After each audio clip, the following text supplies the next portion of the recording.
All right, old school NBA fans, self-researched NBA facts. Got another video for you. As always, thanks to anybody who watches my videos, subscribes to my channel. I really appreciate it.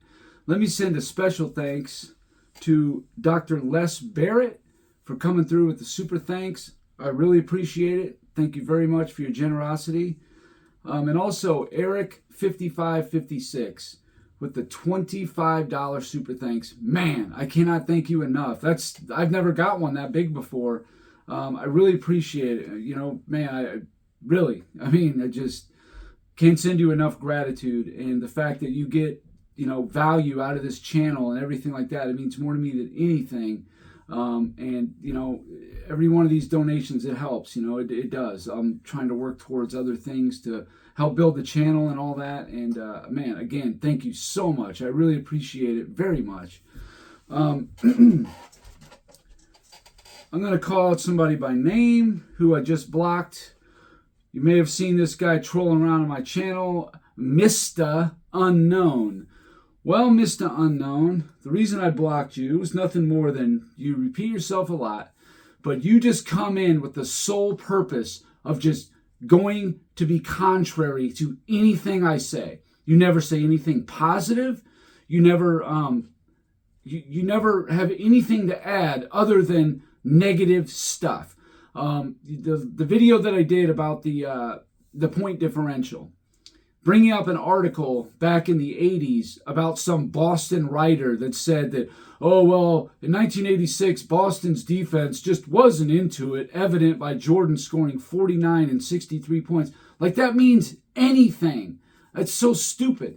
So, of all the series in every playoff game in the history of the NBA, that one, Boston decided to take the night off?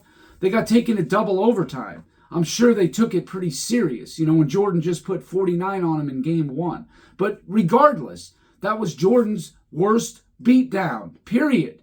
So obviously they must have taken it, somewhat serious. I don't even know what you're driving at, what your point is. But you're deflecting from the fact that LeBron James got beat down in the finals by 14 and 15 points per game, which is the worst ever. So again, I'm sure there's some reason, excuse, whatever you're gonna use as to why LeBron got beat down so bad. Oh, the teams they're just too good. They're just too tough for LeBron. It's not his fault. He didn't have enough help, and these teams were just too good. Even though both those teams were facing elimination by other teams in the playoffs. So don't want to hear it. Uninterested.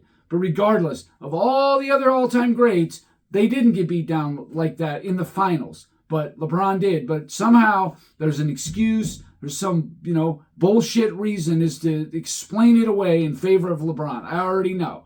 So, this isn't a channel for, LeBron James and to keep this narrative going. This is the opposite. This is the anti-LeBron James narrative. I never even would have did this channel if it wasn't for the media and the sheep fans that follow him non-stop. Like, enough already. Stop. When you guys stop, I'll stop. And I was actually taking it easy on, you know what, I want to get away from the LeBron stuff for a little while. Then I saw that clip about Shannon Sharp, and here we go again. And then the fans in the comments, and it never ends. So anyway, enough of that stuff. Getting to the crux of this video. All right, anybody is allowed to make any criteria they want about anything. I don't know why you would even want to critique it or criticize whatever. But for me personally, when I did my rankings, I used, I think it was 21 criterias. There was across the board fair for every player. All right. The number one most important one was winning championships. But there's definitely context involved here. You don't just count rings. And I don't even do that with Jordan or Bill Russell. It's not about the ring total.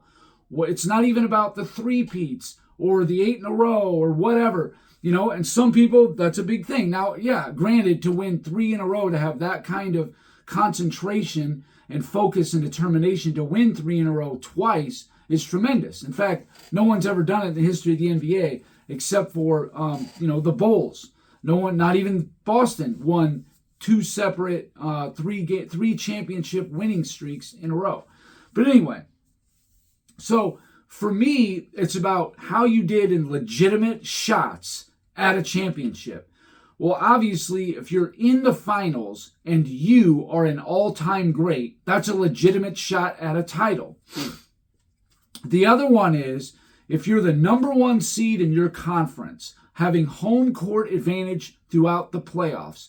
Because, again, the standard is Jordan and Russell, and that's the standard. So when you have the number one seed home court advantage, that means that you should be the favorite. I don't know what Vegas is doing. I'm just saying, if it comes down to Game 7, you're at home. You're an all-time great. You need to win that game. It's that simple. You need to win Game 7 at home if it comes down to that. That's my take, my perspective on it. You don't have to agree, but that's the way I see it. All right, so using the same 25 I always do. Now, Nikola Jokic has really only had one legit shot at a championship. I know last year, it could have been a legit shot, but he didn't have home court advantage throughout. Was not the one seed or anything like that. He didn't reach the finals.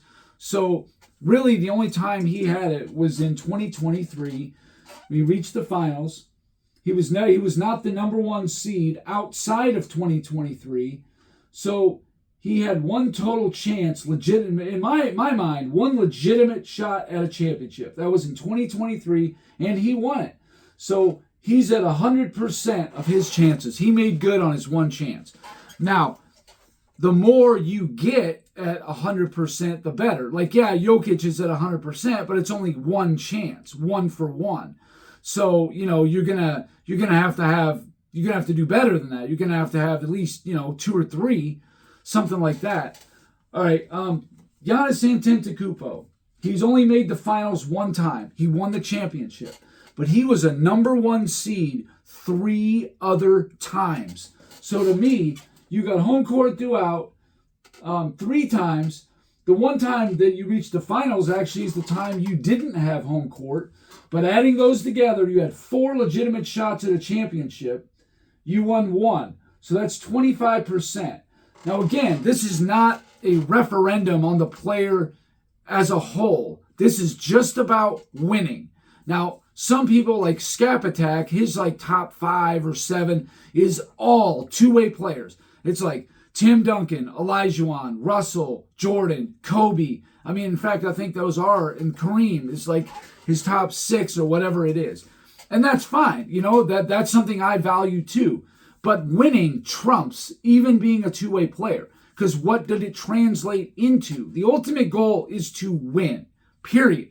But not everybody always has legitimate shots at winning.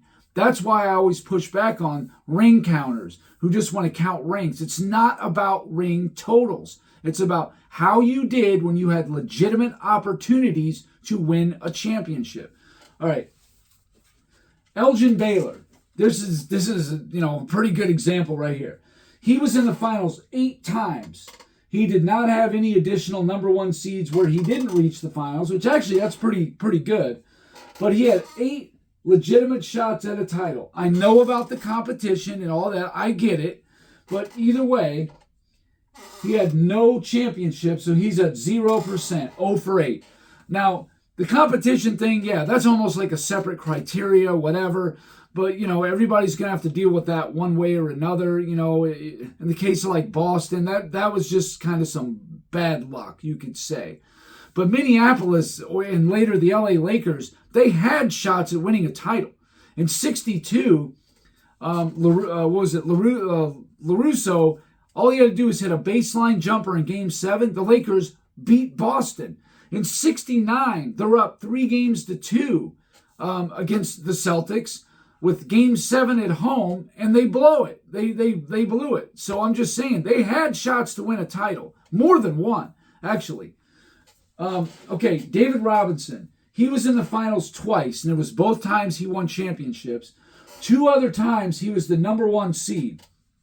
That was in 1995 when he got beat by Houston in the conference finals, and 0-1 against the Lakers in the conference finals. Now, I understand 0-1 is kind of weird, because the Lakers had injuries and they were clearly the best team. So that one you can maybe give them a pass, but for the purposes of this video, under these circumstances, there are no passes. So David Robinson had 4 legitimate shots at a championship. He won 2. That gives you 50%. So, that's not bad. 50% is, middle of the road. Anything under that is, below average, and anything over that, of course, is above average. All right.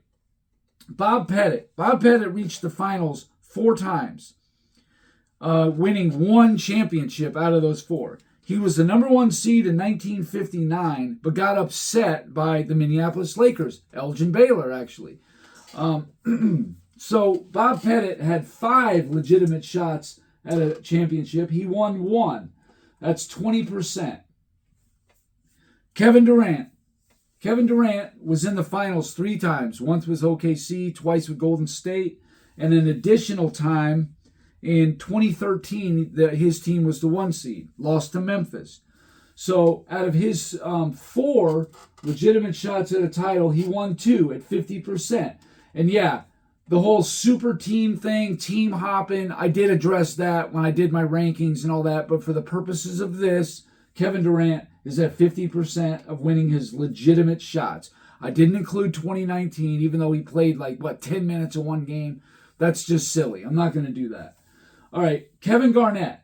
Kevin Garnett was in the finals twice, and I kind of feel bad for KG. In 2008, they beat the Lakers, beat Kobe. That was kind of a big deal to beat Kobe in the finals. It wasn't an easy thing to do. And then in 2010, they took the Lakers to 7, but got beat in a very tough defensive game. But what I feel bad about Garnett was 2009. Boston was a 62-win team. And, they almost guaranteed they would have beat Orlando. I think they pushed Orlando to 6 or 7 without Garnett.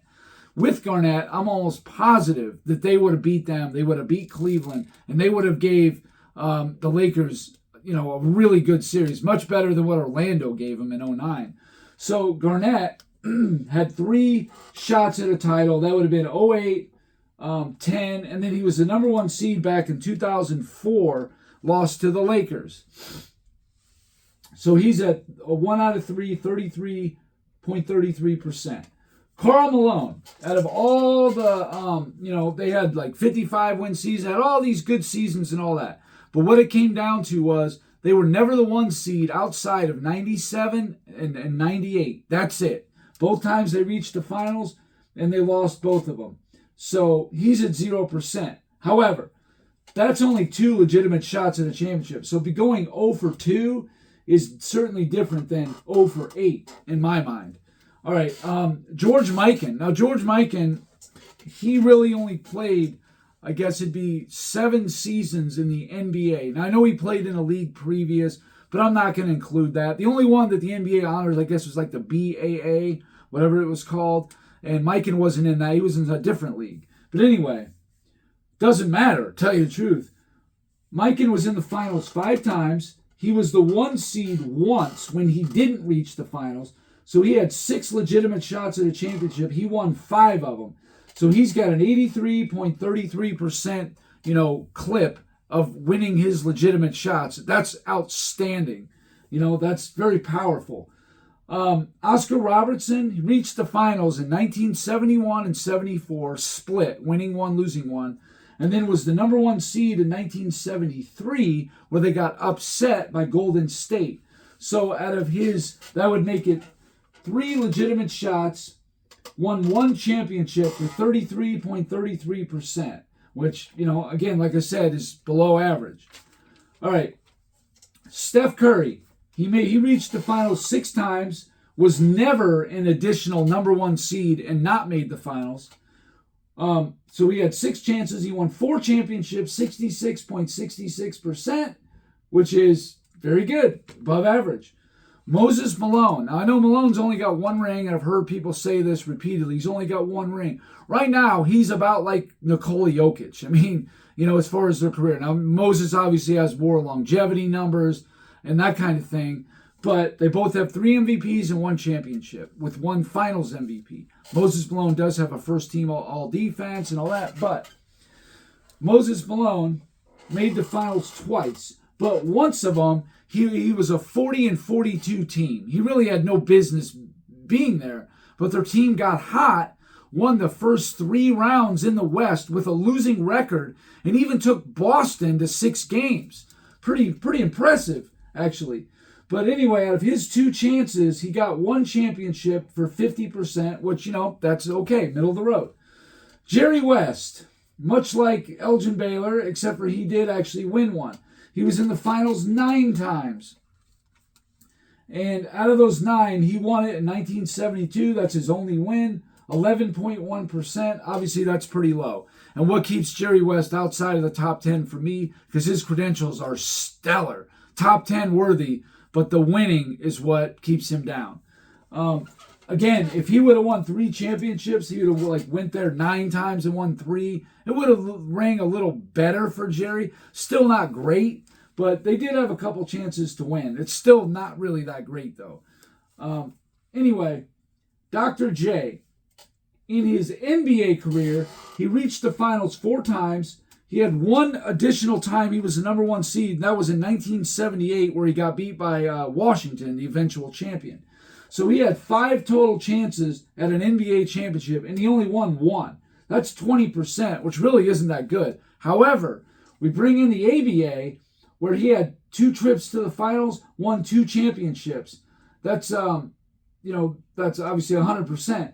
But if you add them together, the ABA and the NBA, that's 3 for 7. Now it's a little bit more respectable. That would come, I think it comes to somewhere right around, I think it's right around 42%, which, though it's still a little below average, but it's much better than the 20%. So Dr. J is all about perspective, how you want to look at it. LeBron James, 10 trips to the finals, plus 2 additional number 1 seed that he didn't reach the finals. And that was in 2009, lost to Orlando, 2010, lost to Boston. So in my mind, LeBron James has 12 legitimate shots at a championship. 12. That's a lot of trips, a lot of shots. 4 championships for a 33.33%. Below average. Not great. Shaquille O'Neal, 6 trips to the finals, plus 2 additional times he was the number 1 seed. In 2005, when he was on Miami, they lost to Detroit in the conference finals. In 2010, when he was on Cleveland with LeBron, losing to Boston. So Shaq has had 8 legitimate shots at a championship. He won 4 of them for a 50% clip. Middle of the road. Tim Duncan. Now, Tim Duncan is one that some people, if you're right around 40 years old, you think the world of Tim Duncan. And I do too, just not maybe as much as other people do. I know he won 5 championships. He was a very good 2-way player. He got all those all defenses and all that. However, he got upset a lot. He never led the league in anything. His offensive numbers were good for about a 4 or 5 year stretch, and they declined over time. Now, Tim Duncan is still firmly in my top 10. I'm not saying that. But people putting him in their top 5, that's just a bridge too far for me. Tim Duncan could have had a Bill Russell type career. He was actually a Bill Russell type player, the anchor of a championship level team year in and year out. But he never won back-to-back, and he had many chances to do it with really good teams. Duncan was in the finals 6 times, but he had 4 additional times where he was the number 1 seed. 2001, he lost to the Lakers. Okay, maybe you give them a pass on that one. 2006 against Dallas, there's no pass for that. 2011, Memphis was the 8th seed, and he got beat. That's a humiliating defeat. And then in 2012 against OKC, they were up 2-0 in that series and lost. So that's 10 legitimate shots for Tim Duncan, and he won 5 championships at 50%. Now, Tim Duncan is obviously an all-time great. He deserves to be in the top 10. But top 5, that's just a bridge too far for me. He just had more than average chances at winning a championship than most players. All right, Hakeem Olajuwon. Here's the opposite of that. Olajuwon reached the finals 3 times. He was never the number 1 seed. Out of his 3 chances, he won 2 championships for a 66.66%. Perfect example of capitalizing on your opportunities, winning more than you lose. That's great. Wilt Chamberlain, 6 times in the finals. 2 additional times he was the number 1 seed and didn't reach the finals was in 66 and 68. Total of 8 chances, only 2 championships for 25%. And the reason why I have Wilt a little higher than, some of these players like Olajuwon, Duncan, Shaq is because of his individual dominance. It was just so dominant that it just pushed him up the ladder farther. Even though on the winning side of it, he was, pretty weak, pretty low. Larry Bird, 5 times he reached the finals, won 3 championships out of the 5 trips, but he had 3 additional times he was the number 1 seed and did not reach the finals. 1980 against Philadelphia, 82 against Philadelphia, and 88 against Detroit. Those 3, he had home court advantage. And again, in my mind, if you're an all-time great, especially a top 5 or top 10 type player, you got to win it. So out of 8 chances, Larry Bird won 3, 37.5%, and was a little bit of a reason why he's outside my top 5. He's number 6. Kareem, he was in the finals 10 times in his career. He was a number 1 seed 3 times, so he had 13 legitimate shots at a championship. He was a number 1 seed in 73, got upset by Golden State, 77 upset by Portland, and 86 upset by Houston. So all told, he won 6 out of 13 chances for 46.15%, which is just below average. All right, Kobe Bryant.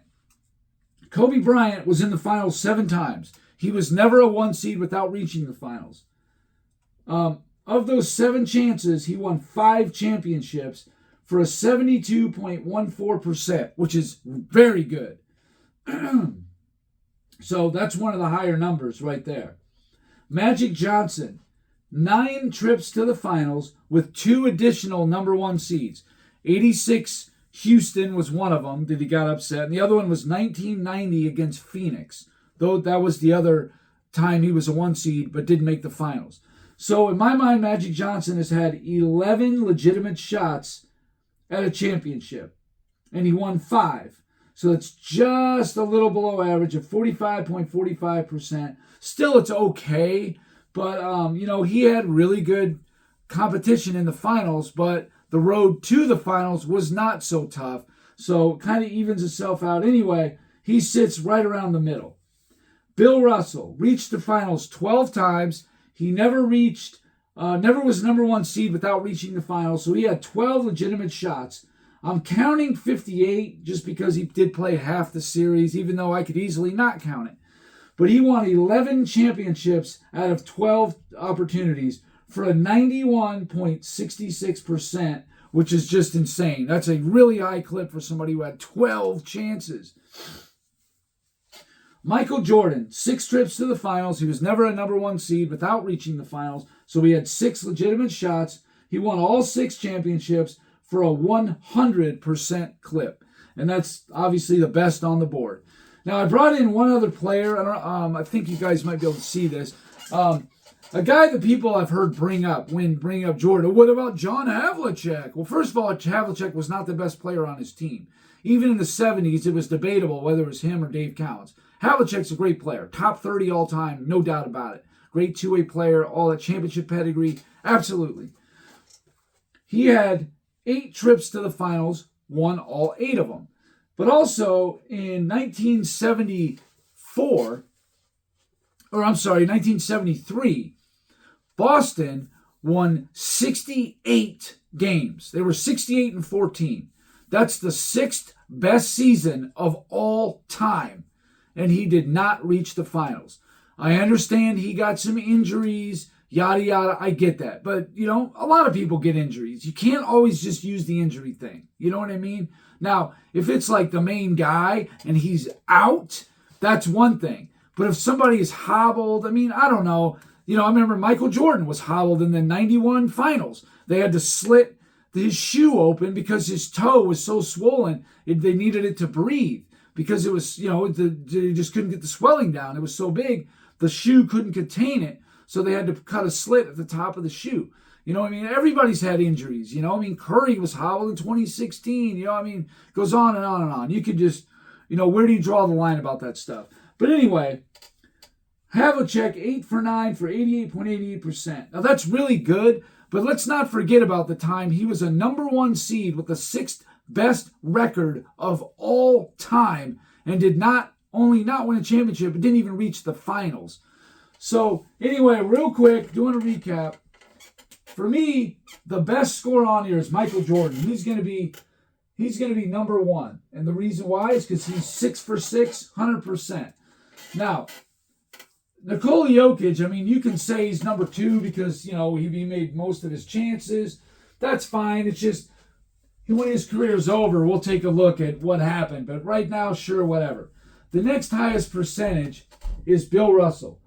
Bill Russell at 91.66. The next highest is George Mikan at 83.33%. That's the 4th best. So, as you would expect, Jordan, Russell, Mikan, the greatest winners, basically, are, at the top. The 5th best one, I believe, is Kobe at 72.14%. Excellent. Very good. Then you go to, looks like it's going to be a tie between Olajuwon, Curry. They tied for 66.66. So that's 6, 7. 8th place would be anybody who is at 50%, which you have Moses Malone, you have Kevin Durant, you have David Robinson, you have Shaq, you have Tim Duncan. There's several people here.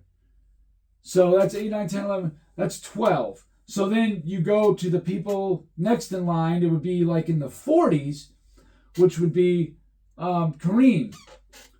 Kareem would be number 13, middle of the road. Magic, 45.45. That's number 14. Okay. Dr. J, if you include the ABA at 42%, he'd be number 15. All right. The next one would be Larry Bird at 37.1. That's 16. All right. And then you go down to the 33.33% club, which is Kevin Garnett, Oscar Robertson, LeBron James. That covers 19 players right there. Then you go to the 25% club, Wilt Chamberlain, which he'd be number 20. And also Giannis would be tied for number 20. Then you got Bob Pettit would be number 22. Jerry West is 23. And then Elgin Baylor and Karl Malone tie for number 24, the bottom of the list. So, as you can see, you can rank them in this situation. And again, the guy LeBron James is tied for 17th out of 25 in this scenario. Now, if you want to say that, just because they're the number 1 seed, I've heard this all before. Just because they're the number 1 seed doesn't mean they're supposed to win it or the favorite. It's like, it was always that way. It was always that way. When you're the number 1 seed, you're the favorite to win the conference. Period. May not be what Vega, but why do you think you got the number 1 seed? Because you had the best record. You were best all year. Now, I agree, in the last 10, 12 years or so, it hasn't mattered as much what the seed, especially in the 2020s, really the 2020s. The seeding hasn't mattered because these people load manage so much that you don't even know who the best teams are. Whoever takes the floor in the playoffs isn't even the same team as the regular season. They don't try as hard. Although this year there are, I check the records once in a while. It looks like there's 3 teams that have really good records right now. But, we'll see what happens at the end. They'll start load managing probably and all that. But anyway, that's about it. That's all I got for this video. Thanks for watching. If you liked it, please hit the like button. I know it ran a little long, but you know, I wanted to explain everything in full context. So anyway, till next time.